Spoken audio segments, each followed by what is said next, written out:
الحمد لله رب العالمين والصلاة والسلام على أشرف المرسلين سيدنا محمد وعلى آله وصحبه وسلم تسليما كثيرا. Chers frères et sœurs, Assalamu alaikum wa rahmatullahi wa barakatuhu.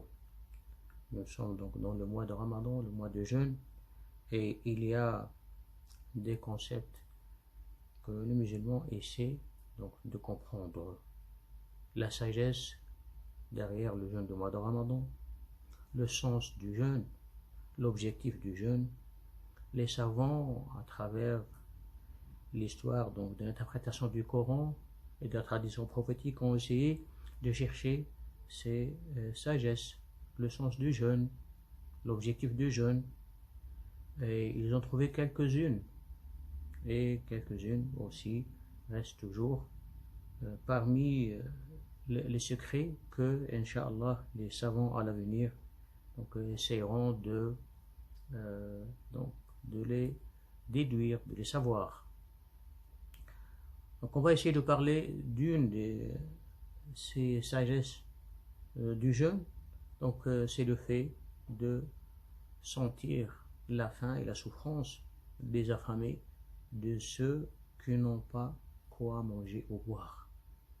Ils sont plusieurs à travers le monde, et le jeûneur, donc à la fin de la journée, au moment de rupture de jeûne, il va trouver de la nourriture, du boisson pour rompre son jeûne, pour manger, alors qu'à travers le monde, il y a plusieurs de démunis, de pauvres, qui ne trouvent pas quoi manger, ou ne mangent pas assez. On connaît bien que, selon les statistiques, il y a des milliers de personnes qui meurent chaque jour de faim. Donc c'est un rappel pour les musulmans.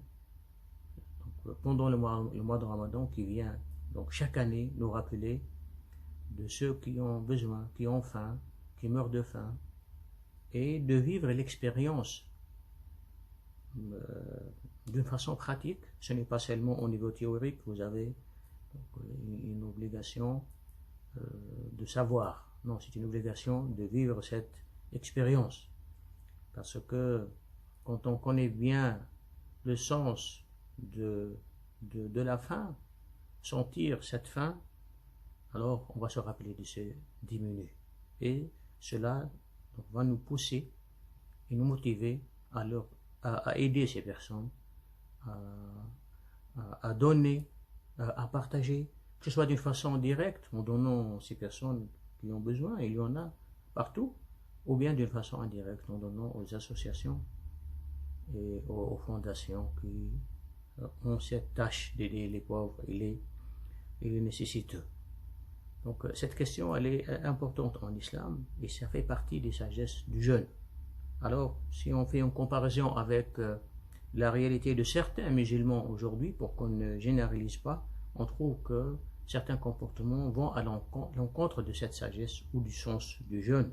Le mois de Ramadan est devenu le mois où l'on dépense plus d'argent, alors qu'en principe on est censé donc épargner une partie de cette dépense.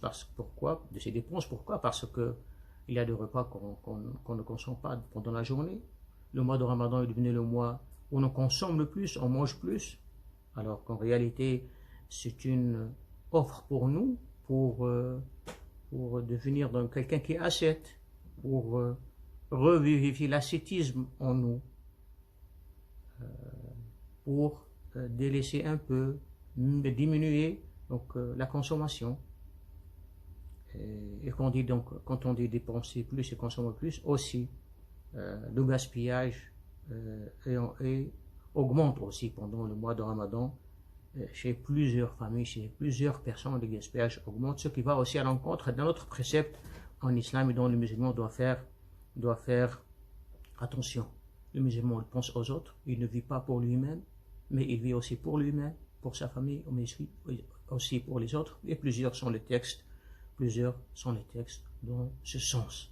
Donc il doit faire attention pour ne pas seulement appliquer les règles juridiques du jeûne, mais aussi voir derrière le jeûne, derrière c'est quoi les objectifs du jeûne, c'est quoi le sens du jeûne, c'est quoi la sagesse derrière le jeûne. Sinon on risque de vider donc cette obligation noble qui est le jeûne de son sens, de sa sagesse.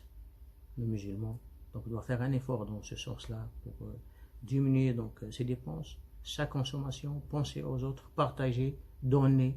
C'était à travers l'histoire du musulman, donc la vie du prophète sallallahu alayhi wa sallam, ce sens il était présent. Donc aujourd'hui le musulman doit revivifier aussi ce sens, donc l'étudier encore, le diffuser et donc le mettre en œuvre surtout. Nous avons Allah subhanahu wa ta'ala qui nous donne la compréhension, la bonne compréhension du jeûne, du sens du jeûne, de l'objectif du jeûne et du sagesse qui est derrière le jeûne. Wassalamu alaikum wa rahmatullahi wa barakatuh.